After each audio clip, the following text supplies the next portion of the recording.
Imaginez ceci, le ciel nocturne, autrefois une couverture parsemée d'étoiles scintillantes, est désormais dominé par une figure colossale, une présence silencieuse et menaçante qui plane sur nous. Un décor digne d'un film de science-fiction, sans aucun doute. Des films comme Deep Impact et Armageddon ont exploré ce postulat de manière dramatique, décrivant la terreur et la mobilisation mondiale face à une collision cosmique imminente. Mais la frontière entre fiction et réalité peut parfois devenir étonnamment floue. La question qui se pose alors est la suivante. Existe-t-il une véritable menace cosmique s'approchant de la Terre, mettant en péril l'existence même de la vie telle que nous la connaissons? Plus important encore, la NASA, notre sentinelle spatiale, est-elle en état d'alerte maximale? L'immensité de l'espace abrite une myriade d'objets célestes, depuis de minuscules particules de poussière cosmique jusqu'à des étoiles gigantesques et des trous noirs dotés d'une gravité inimaginable. Au milieu de cette danse cosmique, d'innombrables astéroïdes et comètes gravitent autour du Soleil, certains avec des trajectoires qui les rapprochent du voisinage de la Terre. La différence cruciale entre les astéroïdes et les comètes réside dans leur composition. Les astéroïdes sont principalement rocheux ou métalliques,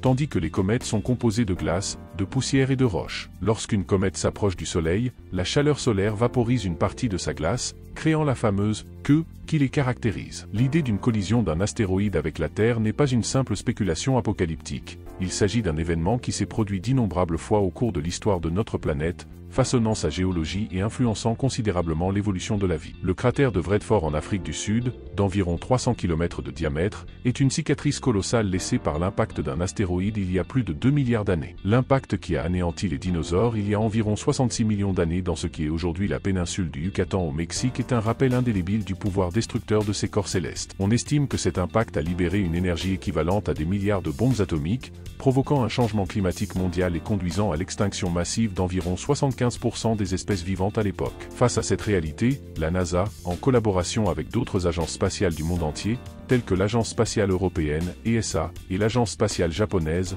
JAXA, garde un œil vigilant sur le ciel, surveillant en permanence l'orbite de ces objets et calculer leur trajectoire future. L'objectif principal de cet effort est d'identifier les astéroïdes qui représentent une réelle menace de collision avec la Terre, ce que nous appelons les objets géocroiseurs, NEO. Cette surveillance constante est une entreprise scientifique à grande échelle, impliquant un réseau mondial de télescopes terrestres et spatiaux, tels que le télescope spatial NEOISE, dédié spécifiquement à la détection des NEO. En outre, un logiciel de suivi sophistiqué et une collaboration internationale sans précédent sont essentiels au succès de cette mission. C'est comme si nous avions une armée d'astronomes, d'ingénieurs spatiaux, de mathématiciens et d'informaticiens travaillant sans relâche pour nous protéger d'une menace qui, bien qu'invisible à l'œil nu la plupart du temps, est potentiellement catastrophique. Mais revenons à notre question initiale, y a-t-il quelque chose d'énorme qui s'approche de la Terre et qui justifie l'inquiétude de la NASA? La réponse, dans sa forme la plus simple, est « cela dépend de ce que nous considérons comme énorme et inquiétant ». Des astéroïdes de différentes tailles passent constamment relativement près de la Terre. L'échelle de proximité dans l'espace est évidemment très différente de notre perception quotidienne. Passer à des millions de kilomètres, en termes cosmiques, est considéré comme une approche rapprochée. La plupart de ces astéroïdes sont petits,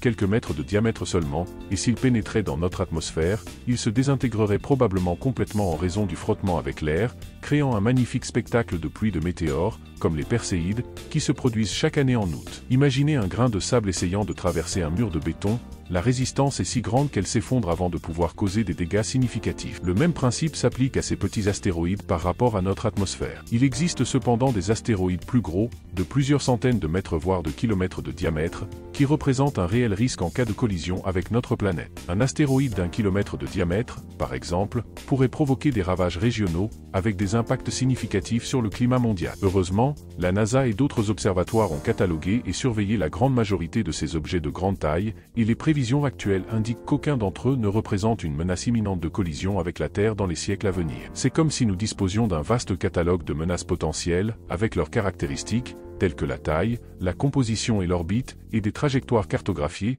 ce qui nous permet de prédire avec une précision raisonnable si l'une d'entre elles représente un réel danger. Cependant, la nature imprévisible de l'espace nous rappelle que les nouvelles découvertes sont constantes. De nouveaux astéroïdes sont découverts régulièrement et leurs trajectoires doivent être calculées et réévaluées à mesure que davantage de données sont collectées. C'est ce que l'on appelle l'effet papillon, de petites variations dans l'orbite d'un astéroïde, causées par l'interaction gravitationnelle avec d'autres corps célestes, peuvent avoir des conséquences majeures à long terme. terme. C'est comme si nous mettions constamment à jour une carte routière cosmique, ajoutant de nouvelles routes et recalculant les itinéraires pour garantir que notre voyage dans l'espace soit aussi sûr que possible. Le travail de la NASA ne se limite pas au catalogage et à la surveillance de ces objets. L'agence développe également des technologies permettant de dévier la trajectoire des astéroïdes qui représentent une menace future. L'une de ces technologies, testée avec succès lors de la mission DAR, Double-3 Redirection Test, en 2022, consistait à faire entrer en collision un vaisseau spatial avec l'astéroïde Dimorpho, un petit satellite de l'astéroïde Didymos, pour modifier légèrement son orbite. L'impact, bien que subtil, a démontré la viabilité de la technique de l'impact cinétique pour dévier les astéroïdes. Imaginez que vous lancez une boule de billard contre une autre.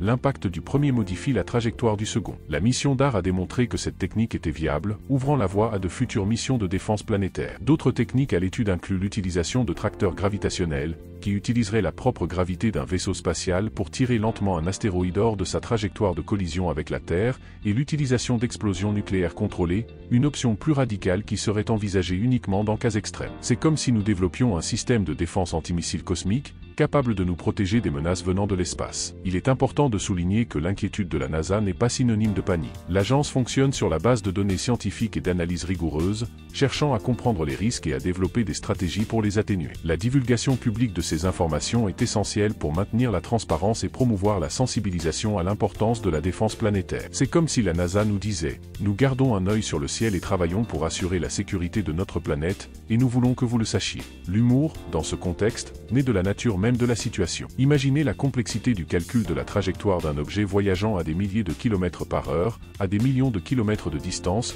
en tenant compte de l'influence gravitationnelle d'innombrables autres corps célestes, dont le Soleil, les planètes et même d'autres astéroïdes. C'est comme essayer de toucher une cible en mouvement avec une fronde, à des kilomètres de distance et avec un vent qui souffle fort, et devoir toujours prendre en compte l'influence gravitationnelle d'autres pierres lancées en même temps. La précision requise est impressionnante, et la marge d'erreur, bien qu'elle existe, est de plus en plus réduite grâce aux avancées technologiques en astronomie, en astrophysique, en mathématiques et en informatique. En outre, la comparaison entre l'échelle humaine et l'échelle cosmique offre également un terrain fertile à l'humour intelligent. Imaginez la Terre, un petit point bleu pâle dans l'immensité de l'univers, tel que décrit par Carl Sagan, menacé par un astéroïde, un fragment de roche errant. C'est comme un moustique menaçant un éléphant. La disproportion est évidente, mais la menace, bien que peu probable dans le cas du moustique, est réelle dans le cas de l'astéroïde, surtout si l'on considère l'histoire des impacts sur notre planète. La formation de la Lune elle-même, selon la théorie la plus acceptée, résulterait d'une collision colossale entre la Terre primitive et un objet de la taille de Mars, connu sous le nom de Theia. Cet événement cataclysmique a façonné notre planète et donné naissance à notre satellite naturel. La recherche d'astéroïdes potentiellement dangereux nous amène également à explorer d'autres domaines de la connaissance, tels que la géologie, la paléontologie et la climatologie. L'étude des cratères d'impact anciens fournit des informations précieuses sur les effets des collisions passées, nous permettant de modéliser d'éventuels impacts futurs. L'analyse des archives fossiles révèle comment la vie sur Terre s'est rétablie après les extinctions massives causées par les impacts d'astéroïdes, offrant ainsi un aperçu de la résilience de la biosphère. L'étude des changements climatiques mondiaux causés par ces impacts nous aide à mieux comprendre les interactions complexes entre notre planète et l'espace. C'est comme si nous constituions un puzzle cosmique, en utilisant des pièces de différents domaines scientifiques pour obtenir une image complète des risques et des conséquences des impacts d'astéroïdes. En outre, la collaboration internationale est essentielle au succès des efforts de défense planétaire. Le partage de données, de ressources et de technologies entre différentes agences spatiales et observatoires du monde entier augmente considérablement notre capacité à détecter, suivre et caractériser les NEO. C'est comme si nous construisions un réseau mondial de sentinelles spatiales, travaillant ensemble pour protéger notre planète. La coopération internationale est également essentielle pour développer des stratégies d'atténuation, telles que les missions de déviation d'astéroïdes. La mission DAR, par exemple, était une collaboration entre la NASA et l'Agence spatiale italienne. Malgré la gravité du sujet, il est important de garder une perspective équilibrée. La probabilité d'un impact catastrophique dans un avenir proche est extrêmement faible. Les efforts continus de la NASA et d'autres agences spatiales nous fournissent une couche de protection supplémentaire, nous permettant de surveiller le ciel et de développer des technologies pour détourner les menaces potentielles. C'est comme si nous avions une assurance contre les catastrophes cosmiques, garantissant la continuité de la vie sur Terre. La recherche d'astéroïdes et le développement de technologies de défense planétaire stimulent également les progrès de la science et de la technologie dans plusieurs domaines. De nouvelles techniques d'observation astronomique astronomiques, des logiciels de suivi plus sophistiqués, des matériaux plus résistants et des systèmes de propulsion spatiale plus efficaces ne sont que quelques exemples des avantages secondaires de ces efforts. C'est comme si le besoin de nous protéger des menaces cosmiques nous poussait à explorer de nouvelles frontières de la connaissance et de l'innovation. En bref, la question de quelque chose d'immense qui s'approche de la Terre et l'inquiétude de la NASA sont des questions complexes qui impliquent plusieurs domaines de la science et de la technologie. L'agence, en collaboration avec d'autres organisations internationales, effectue un travail crucial de surveillance, de catalogage et de développement de stratégies de défense planétaire. Bien que la possibilité d'un impact catastrophique soit faible dans un avenir proche, une vigilance constante et la recherche de nouvelles solutions sont essentielles pour assurer la sécurité de notre planète. La combinaison de la rigueur scientifique, des avancées technologiques, de la collaboration internationale et d'une pointe d'humour intelligent nous permet d'aborder cette question avec réalisme et optimisme, sachant que nous faisons tout notre possible pour protéger notre demeure cosmique. Et maintenant, si vous avez trouvé cette vidéo informative et intéressante, n'oubliez pas de laisser un like. Cela aide vraiment la chaîne à se développer et à atteindre plus de personnes. Et si vous souhaitez continuer à suivre notre contenu sur la science, l'histoire, l'espace et bien plus encore, abonnez-vous à la chaîne et activez la cloche de notification pour ne manquer aucune nouvelle vidéo. Votre inscription est essentielle afin que nous puissions continuer à produire du contenu de qualité pour vous. Merci d'avoir regardé.